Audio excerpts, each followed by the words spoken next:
Police department. Hi. Hey. Where's your dad at?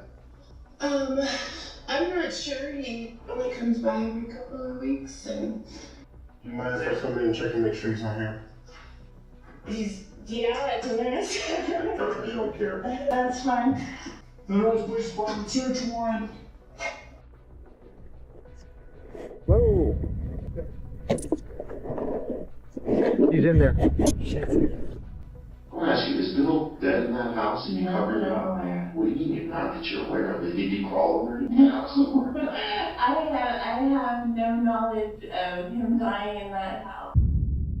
On December 28, 2017, at 7:19 p.m., a 72-year-old man named Robert Musak made a call to the emergency dispatch center. Hello, it's police and fire. I'd like to either get a wellness check or check on a missing person. What's going on? Well, it's my brother.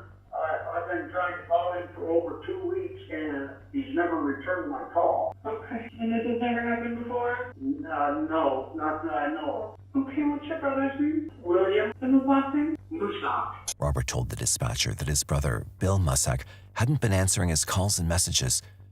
Robert tried many other ways to get in touch with Bill, but he couldn't. He was worried that his brother might have gotten in trouble. He was very worried and was just adamant that it's unusual for his brother to disappear and not contact family members. This was not Bill Musak, to go missing and just to leave his family behind. It was so out of character. It didn't mesh. It wasn't right. That was the red flag. Right after receiving the concerning phone call, officers were dispatched to check on Bill. After arriving at Bill's residence, they were greeted by his 44-year-old daughter, Dana Jennings. And when the officers asked her about Bill, she seemed very casual and unconcerned about the whole situation. Dana told the officers that there was no reason to be suspicious about anything and added that it was common for a father to be gone for days without maintaining any contact with anyone. I guess it'd be your uncle was calling about us? He lost his phone. I know that, and I found it and put it by some mail that I have for him here, but he hasn't come by for, it's probably been about 10 days, I think. So he'll probably be coming by soon to pick up his mail and stuff like that. That happens all the time. You show up at someone's house and say, hey, we need to talk to so-and-so. They're like, oh, they're on vacation. We'll have them call. According to her, Bill had done this before many times and would eventually come home after a few days. I mean, I think your uncle's probably out of the loop, so. Okay. Somebody- Yeah, I'll shoot a text. I know I have my uncle's number somewhere.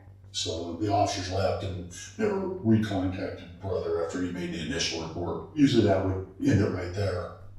That night, officers had to leave without any significant information about Bill's whereabouts.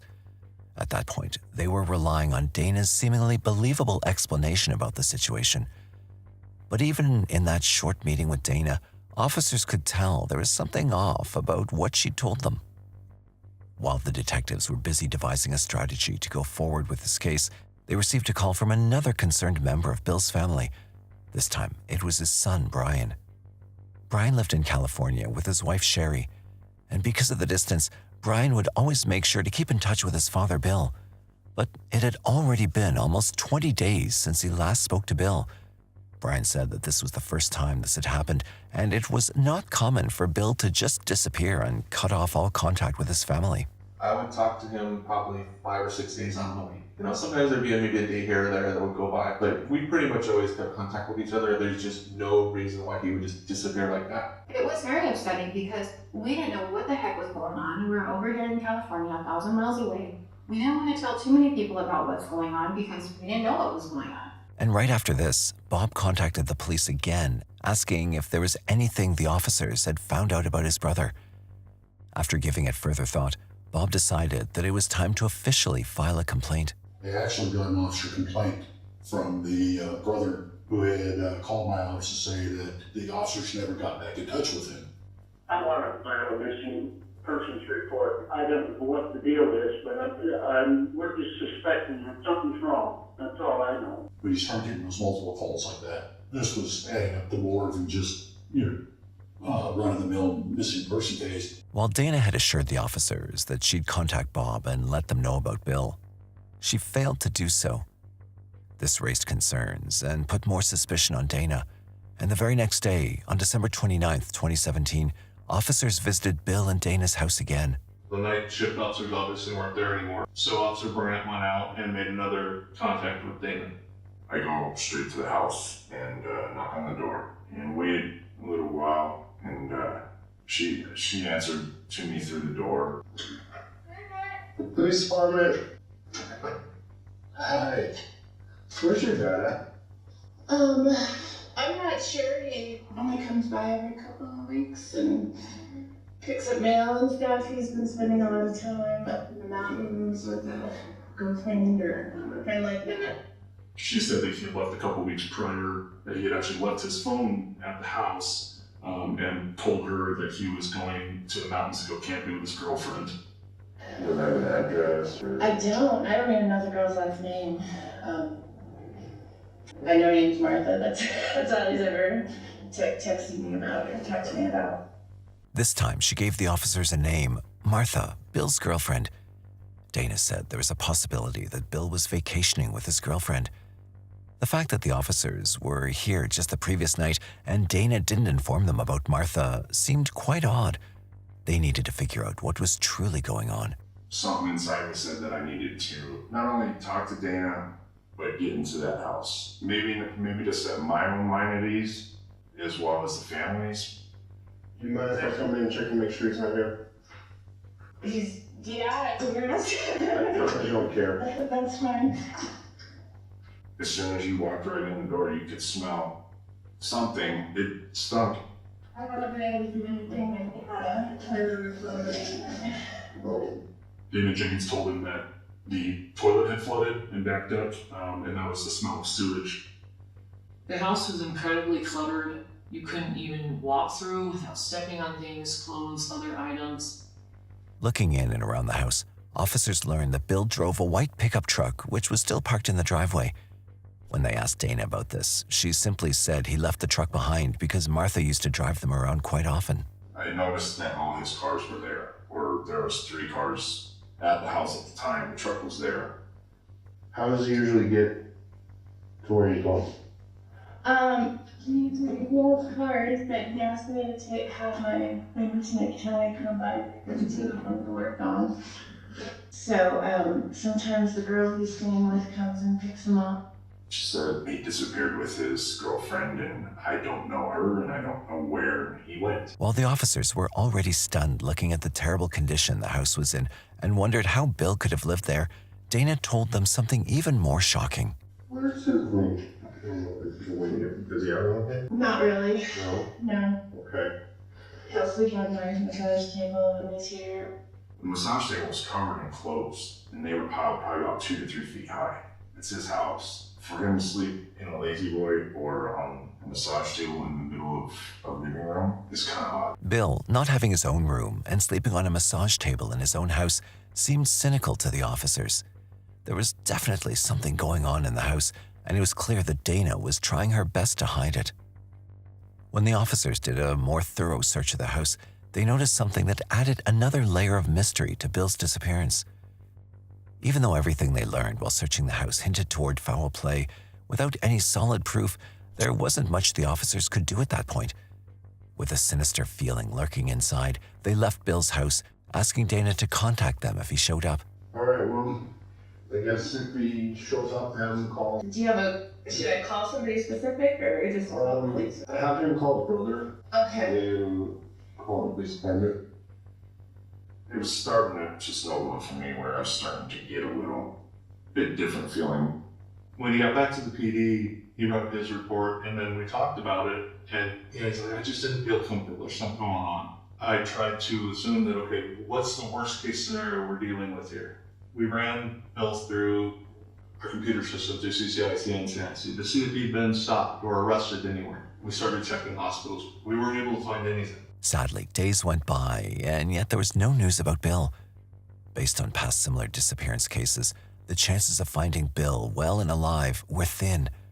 Detectives were still working on their best efforts to track him down, but nothing seemed to be helping.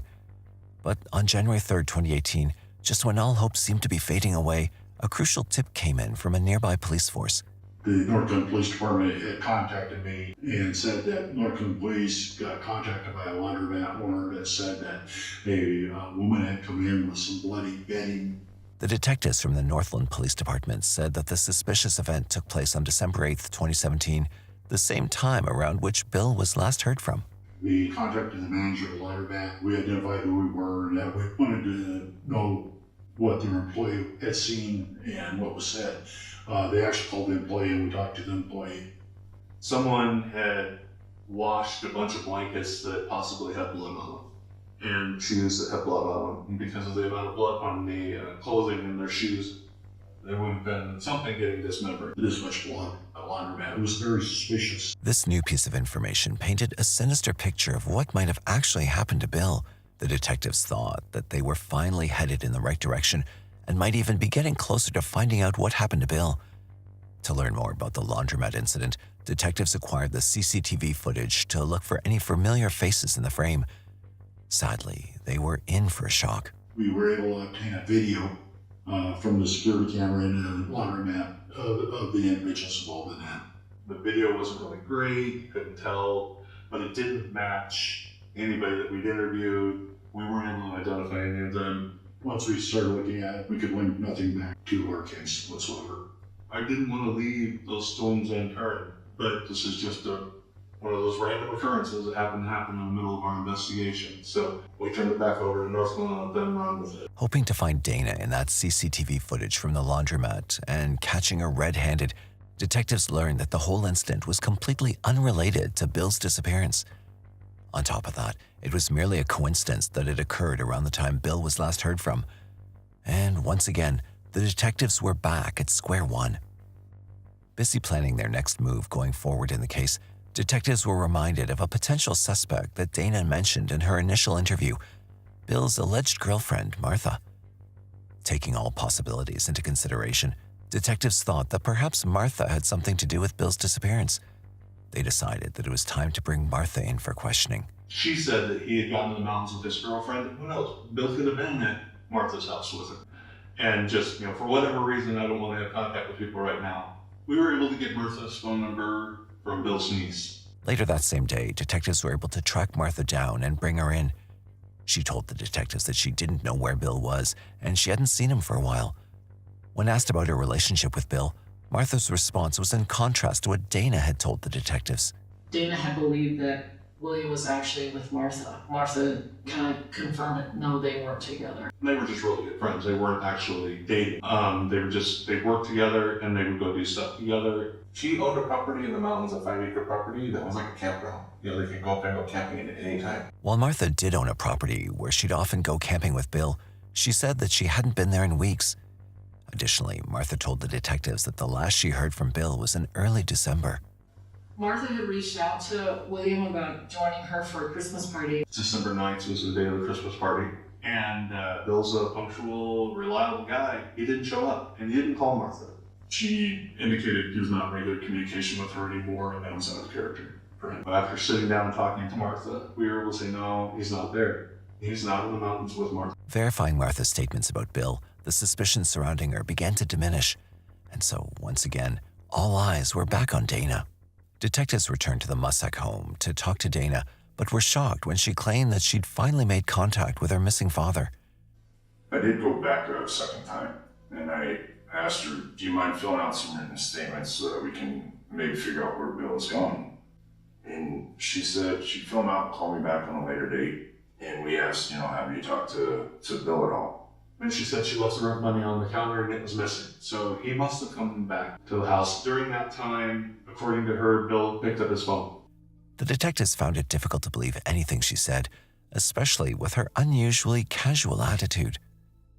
If you go pick up your phone that you haven't had in 2 weeks, what's the first thing you're gonna do? Turn it on, see who's been trying to contact you, put out whatever fires you can, and then go about your life. Well, it hadn't happened that way. The detectives grew increasingly suspicious that Dana was hiding something, so they pressed her for more answers. But with a calculated response, she refused to cooperate further. Miss James was very abrupt with Officer Brand, kind of perturbed that he was there in the first place. She said, I don't know where Deb is, type thing. I'm tired of waking up to the cops knocking at my door. So I left it at that and we left. Unable to get any help from Dana, the detectives then reached out to Bill's family and friends. On January 6, 2018, They met in a conference room at City Hall. It was during this meeting when detectives learned new things about Bill, something that had been unfolding in his life just before his disappearance. Our goal was to get as many names and as many other places that Bill could be at. We were trying to build that web of who Bill might know, and to set that timeline and figure out who had talked to him last, who had actually physically seen him last. Brian, Bill's son, shared the text messages that him and his dad had had in the days previous to him going missing. Bill's son Brian revealed that during their last conversation on December 7th, his father had mentioned falling into an unusually deep sleep while Dana was giving him a massage. It was just really odd because he knocked out and like he fell asleep. And he said that he woke up a few hours later and he was, I guess, on the massage table still. And then he got up to go sit in his chair and he felt really groggy. What startled Brian the most was when Bill hinted that he believed his food might have been drugged. Dana brought him a burger and a shake, I remember him saying in the text message. And he said, all I remember is taking a bite of the burger and then he just fell asleep. And he said the next thing he knew, he woke up the next day, 15 hours later. And he said, I don't know if Dana drugged me or what. Bill's direct suspicion of Dana raised a red flag for the detectives. Additionally, Brian revealed the recent strain in Dana's relationship with her father, Bill. My dad, I could tell, wanted to help Dana out, but I could tell that he was not happy. Dana had taken over the house. Dana really could never make the rent. I got the feeling that he kind of regretted it, having them living there. Bill had allowed Dana to stay with them since she couldn't afford rent, but she was unhappy with the arrangement and frequently argued with her father. She was saying that he was emotionally abusive and that I would say, well, how was he emotionally abusive? And she'd say, well, we, get to an argument over something. And then he would just walk away from me and stop talking to me. And then he wouldn't talk to me all day. And I'm like, okay, that's not emotional abusive. That's him not wanting to escalate the argument. With each new revelation, detectives felt they were getting closer to solving the mystery of Bill's disappearance. Detectives talked to Bill's sister and learned that he hadn't spoken to her in a long time, but just before his disappearance on December 29th, he sent her a picture of a mountain. Meanwhile, Dana told everyone that she truly believed Bill was in Arizona. It was just a random picture without any context or any other statements. Oh, he stopped by a few days ago and picked up some rent check. And now he's in Arizona at a friend's property enjoying the sunshine. The series of events exposed Dana's questionable efforts to make everyone accept her story. But Bill's family members knew that it was impossible for him to be in Arizona. We talked to family, hey, does he know anybody in Arizona? Does he have any friends in Arizona? And we were told he didn't. However, the mystery soon unraveled. When detectives checked the last location of Bill's phone, they were confronted with a grim indication of his whereabouts. We contacted his phone subscriber and asked them to do an emergency ping on his phone. They were able to tell us that the last time that his phone was used was on December 29th. It didn't ping in Arizona. It pinged near his house. It was alarming that December 29th was the last day Bill's phone had been used. But the more concerning fact was that the phone's final location was his own house, which ultimately led detectives to a chilling conclusion. It just really hit me that he was probably dead somewhere, that something horrible did happen to him. From that day forward, Federal Heights started suspecting that there had been a crime committed. The detectives now believe the final piece of the puzzle might be inside the house, not outside. But to obtain a search warrant for the house, they needed more evidence to implicate their prime suspect, Dana. Considering her financial troubles, they couldn't ignore the possibility that Dana's motive for harming her father was cold, calculated greed. When they dug into Bill's bank records, the shocking truth was laid bare. We found that there was hyperactivity on his bank accounts, that there were cash withdrawals from his account. The bank even noted that the signatures on the checks were not matching the victim's signature. They were all filled out by Dana, the daughter. Along with these troubling discoveries, her cold indifference toward her father's disappearance only strengthened the case against her as the prime suspect. Well, it was a red flag. Okay, his bank account's being used. Miss Jennings over here didn't seem really concerned about what had happened to her dad. Any other son or daughter is going to be at least trying to help in some ways. But Dana had given a bunch of different stories, and things weren't adding up. To gain insight into Dana's character, the detectives also contacted her third ex-husband, Joel Jennings. What he revealed about her made it all very clear that she was capable of going to the extreme, even killing her loved ones. What do you think happened to Bill? I think Bill's dead. I think there was some sort of impropriety. I can't tell you if Bill was murdered or if Bill died and was disposed of for financial gain. And you're saying that Dana is the perpetrator there. So what do you think? Yeah, I think. Joel revealed what might have been her motive, but he also suggested that, knowing Dana, everything she did was likely premeditated. Dana is a very passionate person. It is not out of the realm of how when I know of her to do something in a fit of rage or passion. Joel explained that since 2017, she'd struggled financially after her business failed, and her current husband had stopped supporting her. Considering Dana's history of failed marriages and relationships, the detectives looked deeper into her ties with him and the others. How was her relationship with Bill? The time that I knew her, dating, married, and afterwards, I always felt it was pretty good. Okay. Like she really adored her father. I felt like she held the belief that he was the only person that would love her forever unconditionally. He described her as a passionate person who adored her father and deeply loved him, but warned that she had a dangerous side too. Like I said, she was impulsive and unpredictable. Once you do something to cross the line of, like not showing unconditional love, or that pissed me off, then I hate you, go away, you're the worst person ever.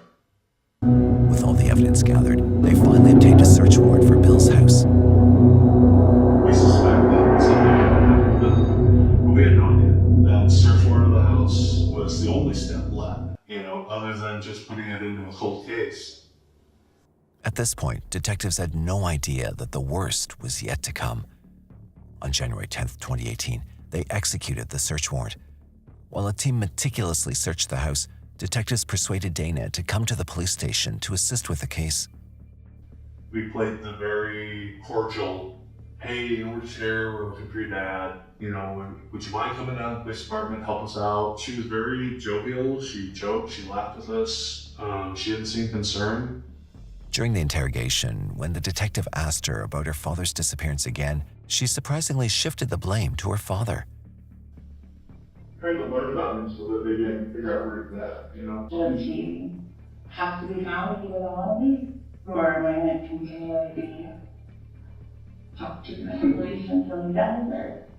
Well, we need to resolve this. She attempted to make the case that Bill had been deliberately hiding, but the detective came prepared with more direct questions that Dana wasn't expecting. Well, I ask you, is Bill dead in that house and you covered it up? What do you mean not that you're aware of it? Did he crawl over in the house? I have no knowledge of him lying in that house. Her response clearly showed unease as she tried to cover it up with a nervous laugh, hoping to mislead the detective. While Dana faced tough questions at the station, back at her house, officers were about to uncover a horrific secret hidden deep within the concrete for days. When they finally entered the house, the first thing that hit them harder was the pungent smell. Sunrise Police Department search warrant. We have a horrendous smell in the house. This is unbearable. You could not stay in a house without some type of face mask. Some of the more seasoned detectives were like, oh yeah, that's decomp. They suspected something had decomposed. Following the unbearable stench, they finally traced it to the secluded area of the basement. To discover what was inside the concrete, they planned their next step accordingly. It was actually behind a board that had been placed across the entrance to the crawl space. We get in there, start looking around, and find a slab of concrete. Obviously, a very amateur job. We had the fire department come in, and they brought in their hammers and saws and so on, start breaking apart that concrete. When firefighters finally broke through the concrete slab in the crawl space, they were met with a gruesome discovery. When the fire department broke the concrete off, the smell was so horrendous. You could see in this concrete this curl of hands sticking out of this concrete. So it's a human hand. At that point, I contacted Detective A and told him we had found a body. Upon discovering the body, the officers quickly sent updates from Bill's house to the detective questioning Dana. I know we were in there a little over an hour, but my phone starts ringing, and I look and it's my evidence text. We think we found a human body in the crawl space. So investigator Ness was also getting the same, we were on the same text message string. At that point, Ness brought up what kind of home improvements had been doing. But Dana had no idea that the cops had already uncovered her secret at home. So when the detective questioned her about the concrete slab, she continued to play her cunning game, trying to avoid the truth. You go see him. My girlfriend's having seen it down there, and That's not here. No, before. And I've been adding to it, trying to get it out of the car. So with a broken foot, that's the time you want to work on. No. See what I'm saying? Is just keep Yes, it. I'm right. And We're gonna take that in the car. okay. The detective then pressed her further, directly asking about the crime to gauge her reaction. Did you kill your phone? No. Okay. But you did hide his body because he is deceased, isn't it? No.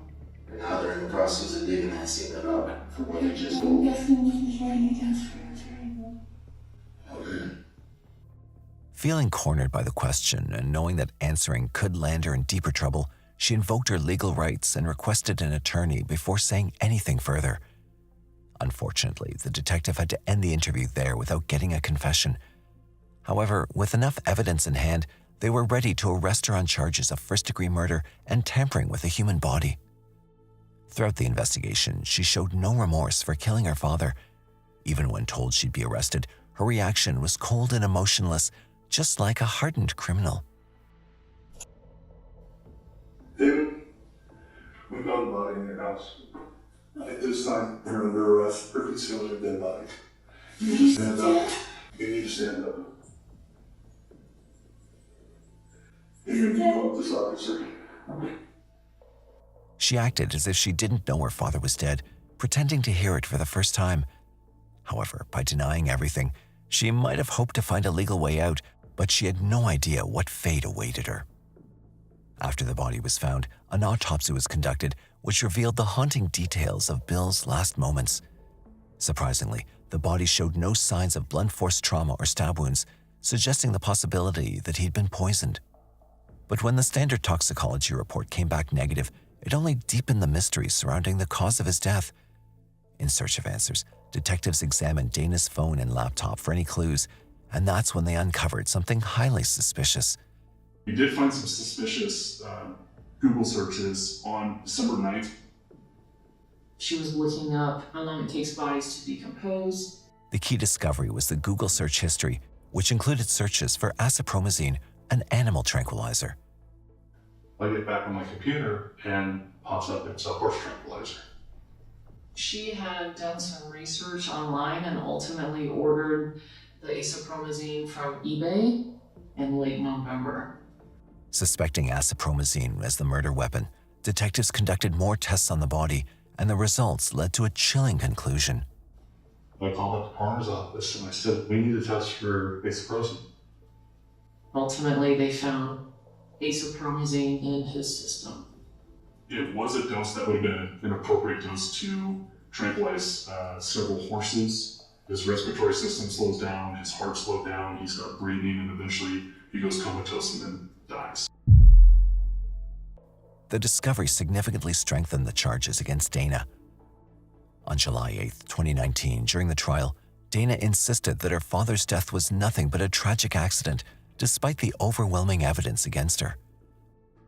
The defense's theory was that she had purchased this drug not to kill him in any way, but to provide him some assistance with sleeping issues and other things to help him try to relax.